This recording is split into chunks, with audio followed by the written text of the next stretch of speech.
Greetings, welcome, and thank you for stopping by, fellow fans of Clash of Clans. It is your host, Galadon, with, yes, another daily Clash of Clans video. And today, that's right, Gem Fix Farm Max Stat Rush, episode 59. And check out the army. Just give me a minute here, okay? So, yes, 30 miners, 20 hog riders, 5 bat spells. This was not my idea. This was a viewer, none other than Stephanie M. from my Facebook live streams. That's right, fb.gg/realgaladongaming, where we do all sorts of crazy attacks. And this, I'll tell you right now, I really sincerely felt that this attack was destined to fail. And, given the odd composition plus the questionable skill of your host, it just really felt like this wasn't going to work out. But actually, when you start to think about the idea of the miners kind of clearing everything and doing a little bit of funneling for the hog riders that are most likely going to go right down the core, and then the bats kind of helping out in the back end along and teaming with the hog riders, it's surprisingly effective against, less than maxed out bases. And yes, despite the fact that the bats got snarled in the tornado trap right there, they managed to make it through. And yes, we are going to annihilate this base. That's right, 4 syllables, as we absolutely crush it. And I was shocked. I mean, this attack goes down like this. I'm like, what? This is a hog miner bat spell 3-star. There is no terminology for this attack, okay?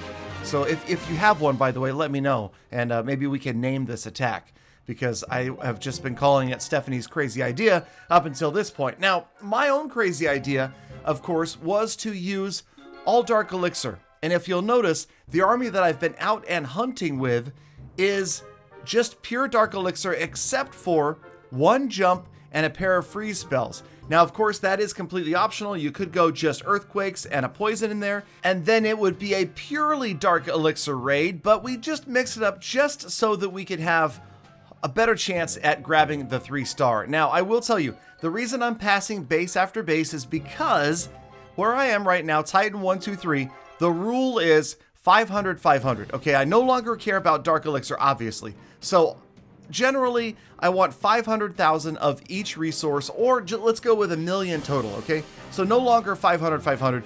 We want 1 million in loot from the gold and the elixir.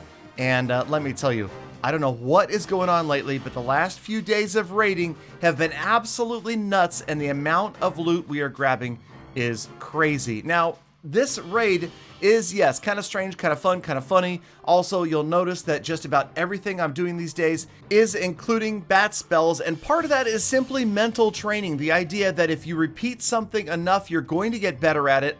Actually, now that I say that out loud, I probably should be focusing on queen charges, queen walks, because that is more likely to be something that is useful throughout the game, especially in CWL, in Wars, and of course in Legend League. But hey, come on, I'm having a blast right now. These bats are just so effective, especially when you've got some freeze spells, when you've got some distracting troops. And yes, once again, right here, Galadon's bats heroically make it just barely up to and against the wizard tower before they disappear. So, yeah, that generally tends to happen.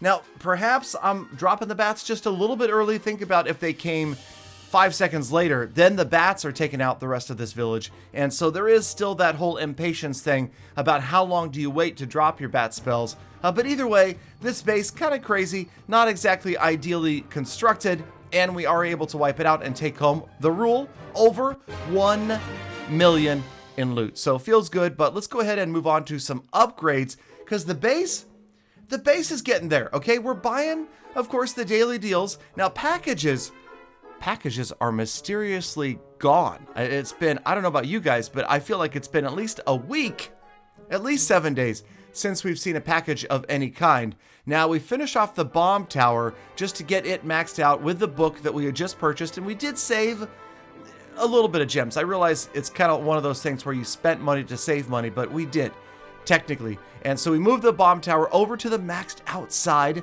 as the progress base right here shows. Remember, everything above and to the left maxed out, below and to the right needs work, and walls, well, it's a little bit intimidating, okay? I'll tell you right now, again, shout out to all of you that have farmed your walls, okay? If you have farmed all of your walls, then my hat's off to you, because I'm just thinking about the idea of going from 12 to 13 is crazy for me. It's crazy. It's going to be such a long grind, and I think that I will probably finish all of my defenses about the same time that I finish all of the walls to level 12, and that's just going to leave nothing but daily grinding to get essentially 1 or 2 wall pieces at a time. So here we go, another archer tower. So we've got 4 archer towers remaining that are not maxed out. And up here we've got some coordinating to do, but the archer tower gets up there on the completed side, and it's starting to look even quieter down here at the bottom. Happy about that, and I'm also super happy about getting rid of those red cannons. That should be pretty much the end of days for Oh You're So Rushed, bro. Okay, 100 level 11 walls left to go, so 1/3 of the way remains. And I just wanted to show you this. This is, again, the Dark Side Army. This was another 1 million loot attack, and these are a dime a dozen. Okay, these are not that impressive, I will admit, as far as amount looted. But what does surprise me is the efficiency of a raid like this. Just the fact that you could use all Dark Elixir troops and come out on top time and time again. This wasn't just a one-off. I didn't just get lucky. Okay, maybe I got a little bit lucky, but you don't know. You'll never know unless you come by a Facebook live stream and check me out at fb.gg/realgaladongaming. I'm streaming over there just about every day. Now, during the week, it's about 7 p.m. Pacific time that I go live. On the weekends, it's around 1 p.m. Pacific time. So if you can, try to stop by, even just to say hi. And if you do come in, let me know you came because of a video, and perhaps I'll have a special surprise for you. I'm handing out free raffle tickets for an amazing September of giveaways that we are doing so much Clash swag that I've accumulated over the years of traveling the world. And let me just take a moment while we roll through this raid. Let me take a quick moment to tell you how grateful I am. And this chain of events that took place to get me where I am today is thanks to you, the viewer. And I hope that you guys realize that. Those of you that are watching on YouTube, whoever you watch, I realize I'm probably not the only guy you watch. But if I am, let me know down in the comments if I'm the only YouTuber you watch. But I don't expect that. I don't. I think that it's great to support all sorts of different content creators, both Clash and otherwise. And the thing is, individually, you guys are changing people's lives, because YouTube is a great space where people can put together content that people enjoy watching, entertain others, and actually make a living doing it. It's crazy. I never imagined in a million years that I would go from a corporate America job. I was doing marketing for doctors, dentists, and private practice physicians. I quit that job and did this. This began back in like 2013. The end of 2013, I went full-time content creation. That's YouTube, casting, streaming, of course, and I've never looked back. I really haven't. It's been a blast. It has been enjoyable, and I'll never forget the words of my mom.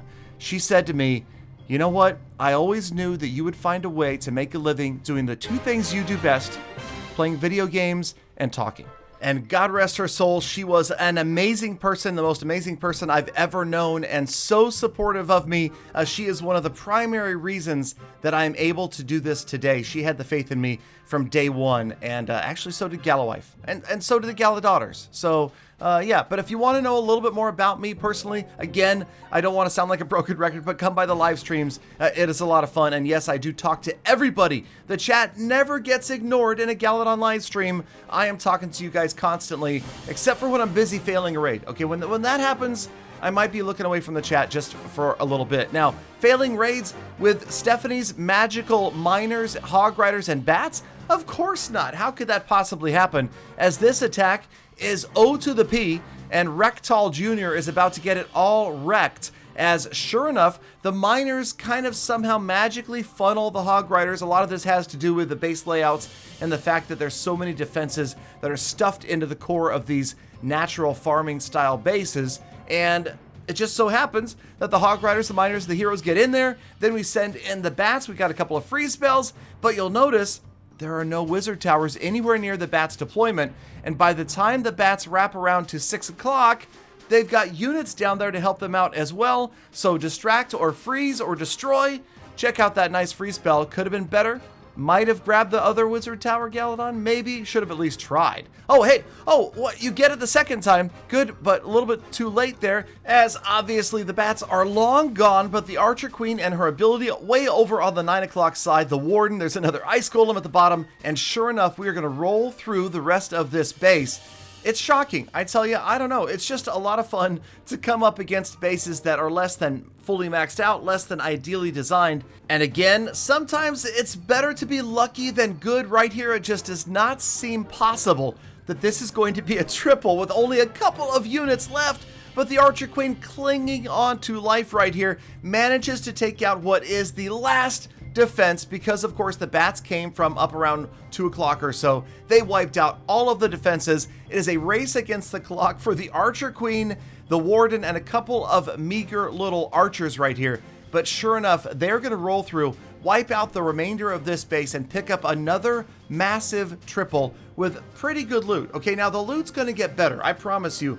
Next episode, we're going to go through the roof with the loot. But this episode, we had a lot of fun using the Dark Elixir up, and you'll notice that we're still hovering around 240k. So the storages are just about full, so should a surprise update drop on us where we can use some more Dark Elixir, we will have it at the ready. Honestly, I don't expect that anytime soon. With the balancing update announced, they haven't announced anything as far as an exciting new content update. And also, I expect that Town Hall 13 is going to be around the end of the year. So we are probably going to have to wait until then for exciting new content. Now, you know what you don't have to wait until the end of the year for? That's right, the status report, where we go over how much we have spent on this entire series. And I've got to tell you, it feels like I'm becoming free to play. This is like the third episode in a row. I have spent $0. I've spent $4,300 on this account. Okay, let's not forget that. Gems spent today, about $1,400, about $10.34 worth. For time spent, we are up to a massive 177 hours. And of course, I always have more goals. The goals this time, how about spend more gems? Yes, big gems incoming next episode. And of course, I'll try to corgle all the Liskers. Thank you guys, as always, for sticking around all the way to the end of the episode. You're the true hashtag GalaFam. I appreciate and value every single one of you. I genuinely want you to get out there. Have a fantastic best of the rest of your day, and I'll see you back here again tomorrow for more full attacks.